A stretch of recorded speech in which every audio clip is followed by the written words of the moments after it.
Hello, Aces. Welcome back to the channel. Sunday was Super Bowl Sunday, and it was amazing. There was so much history that was made. First, it was set in Arizona. It was a beautiful stadium. They actually brought in grass, and that was over $200,000 just on the grass alone. A lot of people were kind of split. Some people were saying that they didn't like it because it was so slippery, but I thought that the stadium was beautiful. I thought that the both of the teams played really well, and I loved the halftime entertainment. I loved everything about it. Let's just go ahead and get into it because I really enjoyed watching the game. So, the first historical moment that I want to bring up is the fact that in the first time in American history, there were two black quarterbacks, and that's never happened before in a Super Bowl. So, congratulations to both Jalen Hurts, who plays for the Philadelphia Eagles, and Patrick Mahomes, who plays for the Kansas City Chiefs. Both men played their heart out, and they both did an amazing job. I thought that, you know, they were there being supported by their families, and I thought that they just represented their teams very well, both on and off the field. So, congratulations to that first historical moment being made. Then we go on to have Sheryl Lee Ralph, who sang the Black National Anthem, Lift Every Voice and Sing. This song is so iconic. She made history as well. And, here's all three verses. If you guys are familiar with the song, if you're not, if you want to take time to get to know it, I know when I was growing up, it was something that we learned as a child in school. And I'm hoping that one day they can bring that back between Ron DeSantis and a lot of educational controversy over, what should be taught in school and things like that. This is a song that doesn't have to do with, any racism, that's very inspirational, that, people would sing to inspire themselves and to inspire others to continue to press on until victory is won. So Sheryl Lee Ralph, she did a phenomenal job while she was singing, and she says this on her Twitter page. She says, "Lift Every Voice and Sing" was written at a crucial time in American history when Jim Crow was replacing slavery and African Americans were searching for an identity of their own. Author and activist James Weldon Johnson wrote the poem, and his brother, John Rosamond Johnson, set it to music.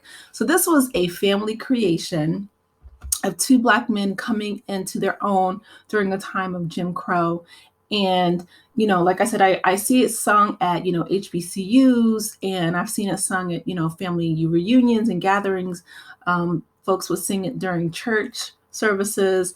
So it's definitely a part of our culture, excuse me. And I love it. It's one of my favorite songs to sing as a child growing up. And I had a choir teacher who made sure that we could, sing all three verses, that they were all written, and it's still with me to this day. So Sheryl Lee Ralph did an amazing job. And I'm only laughing because people on Twitter, which again is my favorite platform, they were just saying how, when she was playing the role in Sister Act, and Lauryn Hill was her daughter, Rita Louise Watson, she'd be like, "Get your butt in this house, girl." She kept saying that, singing does not put food on the table, and singing does not.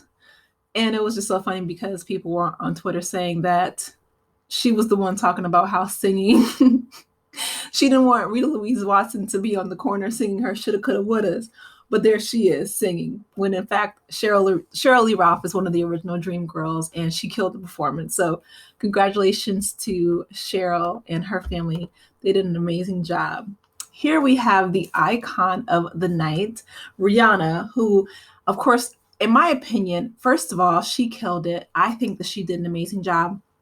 Her outfit was an homage to Andre Leon Talley, who we lost, recently. He was a fashion icon in his own right, but they were close, and she, had a surprise announcement as well. So she was asked in the pregame video if she would bring on any additional talent or acts or have any guests with her, she said she might bring somebody, and lo and behold, she did. So she is expecting.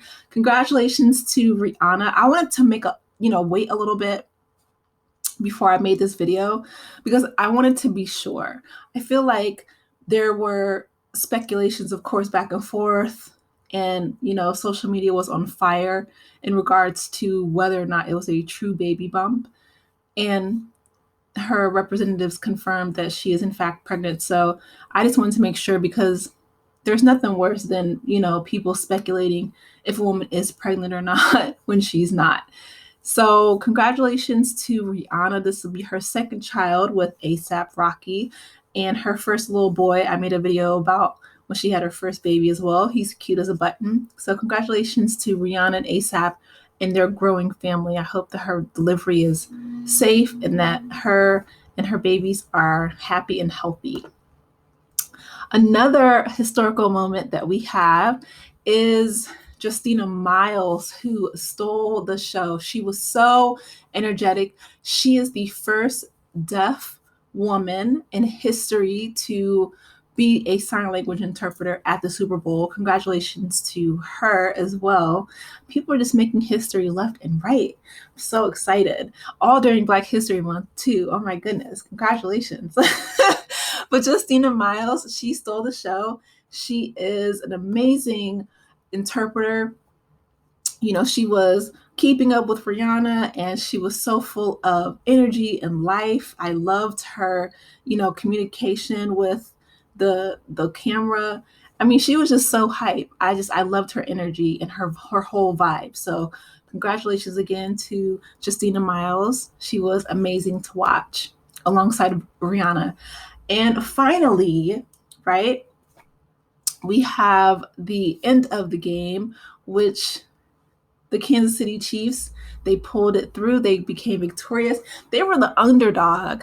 A lot of people that I know were really rooting for the Philadelphia Eagles, and they really thought that they were going to win. But again, both teams played their hearts out. I feel like it was a really great game to watch. And just so happens that second half, the Chiefs really stepped their game up, literally and figuratively, and they pulled through and they became victorious. So again, congratulations to the Chiefs for winning the Super Bowl. And here we have Jalen Hurts, who was interviewed. He was a very gracious winner or loser. I'm sorry.